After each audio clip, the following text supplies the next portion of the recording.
people get involved in your campaign. They say, you know what, I love this woman, I love what she's doing, she's fighting for us. This is John Villarreal reporting for Conservative New Media. JDV's here. We're going to talk conservative new media, Palin, and whatever else comes up. We got Carly Fiorina on the folks on the agenda. We got some. Did you say feminists? We got feminists on the agenda. Yeah, we got feminists on the agenda. We got everything going on. I got writers, feminists. We have so many people calling in to talk to Dave Diamond, an afternoon live audience. It's not even funny. I don't even want to spoil it. All right, don't overload it there. I won't. We got all that. Plus, we've arrested Russian spies yesterday. President had no comment. SCOTUS ruled yesterday on handguns, and all the world is a Twitter. But if they made the right ruling for the wrong reasons, is it still the right ruling? Remember, there are future consequences here. We can talk about that too. Now we're getting us to the news, the sports, and the traffic of the day is the ubiquitous Kai Irwin. You can join me as well. 551-3483 or 866-770-5556 on the World Wide Web at KFIV1360.com. Where the chat room is open. You can drop us an email, davediamondshow@clearchannel.com. Post directly to our fan page on Facebook. Join the show. That's what it's all about. Before we get going on some crazy stuff, I just want to ask you, how confident do you feel? Aren't you so happy that Janet Napolitano is running Homeland Security now that we've just got this spy ring? And 7 years we've been looking at this spy ring. Right? I got a lot to say about this spy ring thing, but given my background, oh yeah, this is.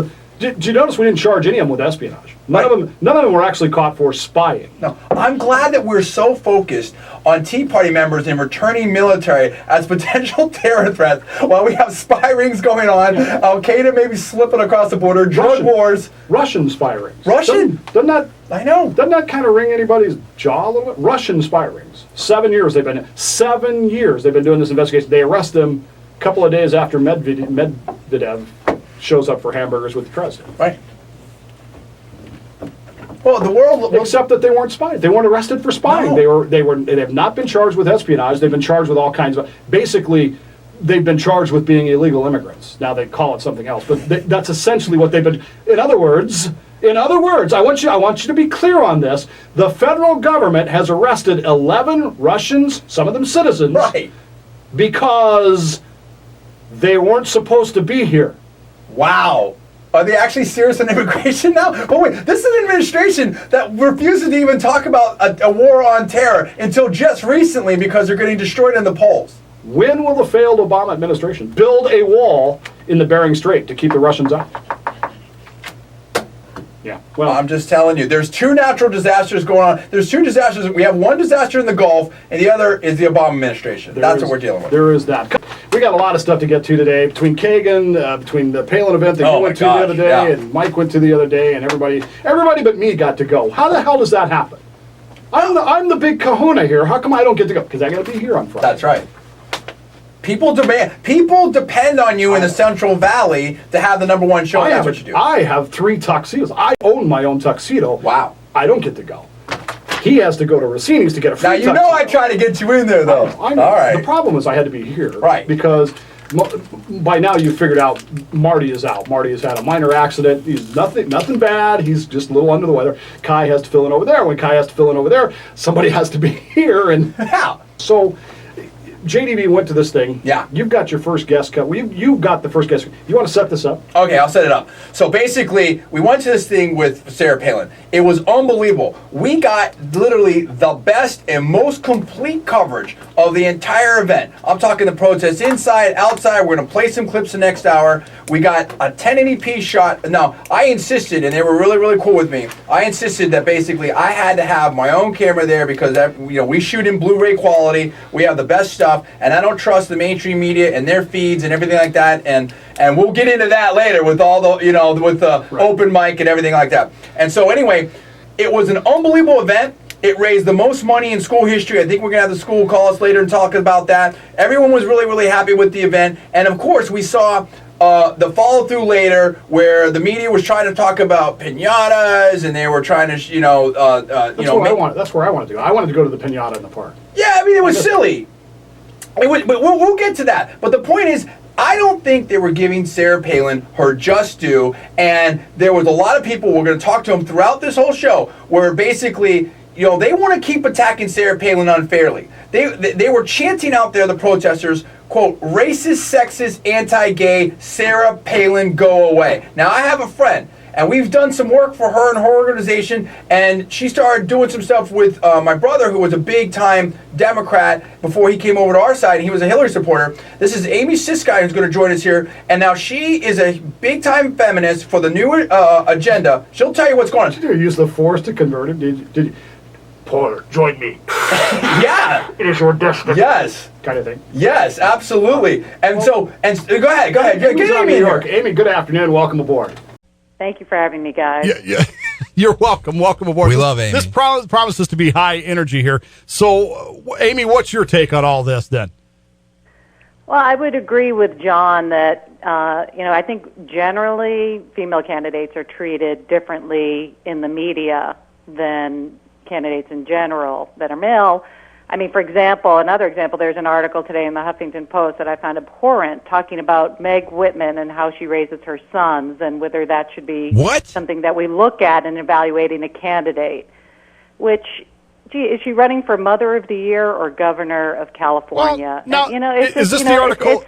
Sarah's not the only one. Right. It's candidate after candidate. If they're female, they're held to a different standard. Is this the article where it talks about her buying out her son got in some kind of scuffle or something, and she may have paid off? Is that the same story? Oh, no, blah blah blah. I mean, the fact of the matter is, our kids are off limits if we're running for office. It's certainly been that way with the male candidates. But what Sarah Palin is experiencing is the same thing that women candidates experience generally. And I think John is right that probably the Republican women candidates experience it to the nth degree more than the Democratic women candidates, although it's certainly a bias scale to begin with. But Sarah Palin most certainly gets biased treatment from our media. Coming from that other, I don't know, are you still on the other side or are you still on? Yeah, no. Okay. Amy does a lot of stuff on PBS to the contrary. She wrote a big article in the Huffington Post. She cited us in there and whatnot. But what's great about Amy, she used to be a big-time Wall Street person and stuff like that, is that she is a real feminist. What I mean by that is she's standing up for women's rights and women to be able to go out there and run without being treated unfairly. And she's totally legit about this Sarah Palin issue, just like we were supportive of Hillary Clinton and didn't like what the Obama administration and the Obama campaign was doing to Hillary Clinton during that primary. So I guess just to clarify, I mean, I personally am a registered Democrat. I'm a lifelong Democrat, but the new agenda is nonpartisan, and our goal is supporting women and getting women into leadership. And we take on, issues that impact all women and finding common ground. So we support women that are Republican, Green Party, Tea Party, Democrat, it doesn't matter. Our goal is to get more women into leadership, not only in politics and corporate America, where I come from, in academia, and that's the goal of our organization. All right, so let me ask you this then. Coming from the perspective you come from, you said earlier that Republican women seem to get a harder time. Why do you think that is? I know why. Well, I know you know, but I'm asking her. No, I know. Well, I'm sure you folks feel generally that Republican candidates might get treated differently, and that may or may not be true, but I think women candidates are evaluated on scales that they shouldn't be. I mean, again, talking about what happened with this article with Meg Whitman, we never discuss with our male political figures what their kids are doing and hold them responsible for their grown kids' actions. Women are held, we talk about Sarah Palin's children, about whether she could have been running as a vice president, who's going to take care of her children. Do we wonder that when we select a male vice president? And then they're well, look at Joe Biden and Beau Biden. Look at that whole situation. They didn't, no one talked about that, and I don't think they should have. But they savaged Sarah Palin over her and her kids and stuff like that. And then you have David Letterman making a really foul joke about an underage minor. Yeah. Well, yes. all of those things we were very activist on that. And I have to say, I've been very disappointed. My organization is nonpartisan, and we were started by a group of Hillary supporters, but we've since then grown, and we're really 50-50, Democrat, Republican. We have a lot of pro-life women, pro-choice, everything. We're neutral on choice.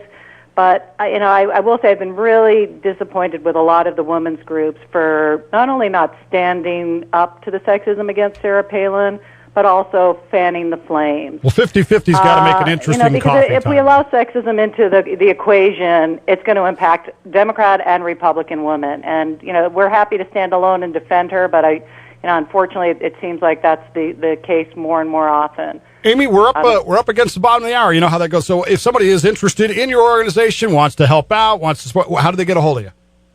thenewagenda.net on our website, and we also can be on Facebook, and we'd love to hear from people and what they want us to work on. Well, I Thanks for having me. appreciate your time. I love it. Thank you, Amy. Thanks for dropping by. It's